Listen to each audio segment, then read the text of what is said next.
Assalamualaikum dan salam sejahtera.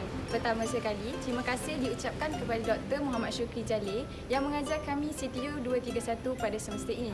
Saya, Nur Aina Nadirah binti Abdul Rashid Rahimi daripada kumpulan 3 dan kawan-kawan saya iaitu Putri Syahzada Mia, Nur Syafiqah dan juga Muhammad Taufik ingin membincangkan tentang perakaunan zakat perniagaan.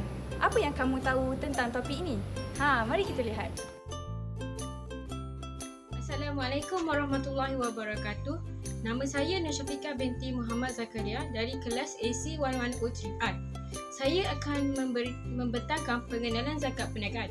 Apakah yang dimaksudkan dengan zakat perniagaan? Zakat perniagaan merupakan salah satu antara zakat yang wajib dikeluarkan hasil daripada harta perniagaan, sama ada melibatkan barangan atau perkhidmatan. Antara contoh harta perniagaan yang wajib dikeluarkan untuk menunaikan zakat adalah seperti perniagaan yang berasaskan perikanan, pembuatan, pembekalan, pertanian serta perkapalan. Sebagai umat Islam, kita haruslah menunaikan zakat perniagaan setelah kita memenuhi syarat-syarat yang telah ditetapkan oleh agama Islam. Definisi zakat dalam Islam. Zakat bermaksud berkah, tumbuh, bersih, baik, berkembang dan berkat dari segi bahasa. Manakala dari segi istilah pula bermaksud pembayaran wajib sebahagian daripada harta kepada golongan yang berhak berdasarkan kaedah serta syarat-syarat yang telah ditetapkan oleh syarak. Dalil Al-Quran dan hadis Nabi yang berfirman dalam surah Al-Baqarah ayat 267 bermaksud, wahai orang-orang yang beriman, keluarkanlah zakat sebahagian daripada hasil usaha kamu yang baik-baik dan sebahagian dari apa yang kami keluarkan dan beri bumi untuk kamu. Negeri mempunyai institusi zakatnya yang tersendiri dan struktur pengurusan aktiviti zakat masing-masing. Aktiviti kutipan dan agihan zakat boleh dilihat dalam rajah di tepi ini. Warahmatullahi wabarakatuh. Nama diberi Nur Aina Nadirah binti Abdul Rashid Rahimi.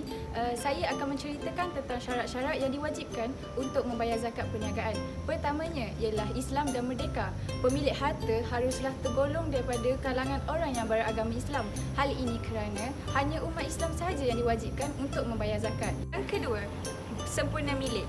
Pemilikan sempurna bermaksud bahawa harta perniagaan itu adalah hak milik sendiri.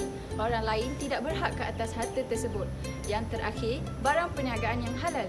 Setiap jenis perniagaan yang halal sahaja diwajibkan membayar zakat perniagaan. Sebagai contohnya adalah seperti pertanian. Semua bentuk perniagaan yang haram seperti arak dan perjudian tidak diwajibkan untuk membayar zakat perniagaan. Terusnya, saya akan membentangkan tentang kategori penerima zakat. Yang pertamanya ialah golongan miskin. Golongan miskin adalah orang Islam yang mempunyai harta dan perniagaan yang halal tetapi masih tidak cukup untuk menyara diri dan keluarganya. Kedua ialah amil, iaitu mereka yang bekerja untuk mentadbir dana. Mereka ialah orang yang dilantik oleh pemerintah untuk menguruskan hal-hal yang berkaitan dengan zakat. Yang ketiga, mu'alaf. Mu'alaf ialah orang yang baru sahaja memeluk Islam. Hal ini kerana dengan pemberian bahagian zakat ini, ia akan menjernihkan pandangan mereka terhadap Islam. Mereka akan merasakan pembelaan daripada saudara Islam. Yang terakhir adalah mereka yang berhutang. Orang Islam yang berhutang untuk memenuhi kepentingan dan keperluan asasi bagi diri sendiri atau menyelesaikan masalah masyarakat. Assalamualaikum warahmatullahi wabarakatuh. Nama saya Muhammad Taufik bin Zul Azri dari kelas AC103I. Hari ini saya akan menerangkan sedikit tentang zakat perniagaan melalui beberapa rajah yang akan dipaparkan. Rajah satu menunjukkan tentang dua kaedah untuk menentukan asas zakat. Kaedah yang pertama ialah kaedah aset bersih. Cara pengiraan kaedah ini adalah dengan mengambil jumlah aset semasa dan ditolak dengan jumlah liability semasa dan equity. Kaedah kedua pula ialah kaedah dana pelaburan bersih. Kaedah ini dikira dengan mengambil jumlah aset bukan semasa ditolak dengan hasil tambah modal saham, jumlah hasil dan jumlah liability bukan semasa. Lalu pula kepada rajah 2. Rajah 2 menunjukkan contoh penyata kewangan aktiviti pungutan zakat oleh sebuah masjid. Format penata kewangan tersebut boleh digunapakai oleh mana-mana pihak yang menguruskan aktiviti pungutan zakat. Terdapat 3 kaedah pengiraan zakat perniagaan, iaitu kaedah modal berkembang, kaedah modal kerja dan kaedah untung rugi. Kaedah modal berkembang digunakan oleh penjual dalam sesebuah perniagaan untuk mengira keuntungan yang diperoleh daripada modal yang dikeluarkan. Kaedah modal kerja digunakan oleh sebuah syarikat kerana dia ada aset semasa dan liability semasa. Dan akhir sekali, kaedah untung rugi.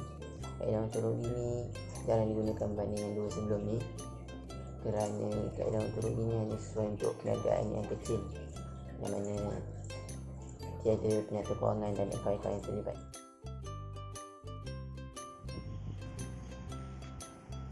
Assalamualaikum warahmatullahi wabarakatuh dan salam sejahtera. Nama saya Putri Syahzalamin Nur Sofia binti Khairi daripada kelas AC 110 3I. Zakat perniagaan mempunyai sumber dan juga kegunaan yang tersendiri. Sumber untuk mendapat zakat perniagaan ialah melalui modal kerja yang melibatkan inventory siap, hasil yang diterima dan juga tunai. Pihak pengurutan zakat akan menggunakan penata perakaunan sesebuah perniagaan untuk mengira serta mengagihkan nilai-nilai zakat kepada golongan asnaf. Rajah 3 di sebelah ini merupakan penyata sumber dan kegunaan zakat bagi perbankan Islam. Di dalam rajah ini menunjukkan sumber-sumber zakat yang boleh diperolehi daripada potongan automatik daripada bank tersendiri, potongan automatik daripada pemegang akaun bank dan juga derma. Zakat perniagaan boleh memberi kesan yang positif kepada individu, masyarakat dan juga pemerintah. Individu akan lebih bertanggungjawab apabila mereka tahu kewajipan menunaikan zakat perniagaan untuk menolong golongan asnaf. Manakala, masyarakat juga akan hidup dengan lebih aman dan harmoni apabila ramai golongan yang boleh membantu mereka untuk hidup dengan lebih selesa melalui zakat. Manakala pemerintah pula boleh memerintah secara aman apabila tiada berlaku sebarang rusuhan ataupun tunjuk perasaan melibatkan faktor kemiskinan. Kesimpulannya, zakat perniagaan perlu ditunaikan oleh umat Islam yang telah cukup syarat dan nilai asetnya yang melebihi daripada nilai nisab. Zakat perniagaan boleh dikira menggunakan kaedah modal kerja dan juga kaedah modal berkembang.